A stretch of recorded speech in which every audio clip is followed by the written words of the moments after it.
ভয়াবহ আগুনে পুড়ে গেছে ইসরায়েলের একটি সামরিক ঘাঁটি। তেল আবিবের রামাত গান শহরের তেল হাসোমার সামরিক ঘাঁটিতে এ অগ্নিকাণ্ডের ঘটনা ঘটে।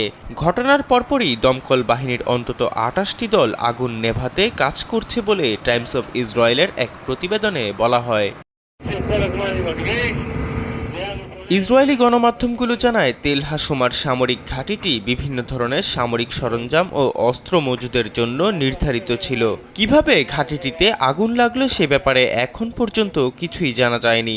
যদিও এতে কোনো হতাহতের ঘটনা না ঘটলেও বাধাগ্রস্ত হতে পারে ঘাঁটিটির স্বাভাবিক কার্যক্রম। নিরাপত্তার জন্য এরই মধ্যে ঘাঁটিটির আশেপাশের অবকাঠামো থেকে সাধারণ মানুষকে সরিয়ে নেওয়া হচ্ছে বলেও জানিয়েছে বেশ কিছু সংবাদ মাধ্যম। ওয়ালটন ফ্যানের অ্যারোডাইনামিক ব্লেড ঘরের কোনায় কোনায় ঠান্ডা বাতাস ছড়িয়ে হাওয়া বদলে নেয়। গেল বছরের ৭ অক্টোবর ফিলিস্তিনি সশস্ত্র গোষ্ঠী হামাস ও ইহুদিবাদী ইসরায়েলের মধ্যে যুদ্ধ শুরু হয়। সে সময় থেকে ইসরায়েলের বিভিন্ন শহর লক্ষ্য করে হামলা চালিয়ে আসছে হামাস ও ইরানপন্থী বিভিন্ন সশস্ত্র গোষ্ঠী।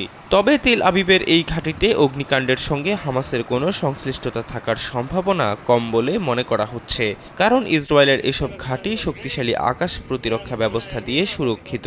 হামাসের ছোড়া রকেট অথবা ক্ষেপণাস্ত্র সেখানে পৌঁছানোর সম্ভাবনা নেই। এছাড়া লেবাননের সশস্ত্র গোষ্ঠী সেখানে হামলা চালিয়েছে এমন কোনো দাবিও করা হয়নি।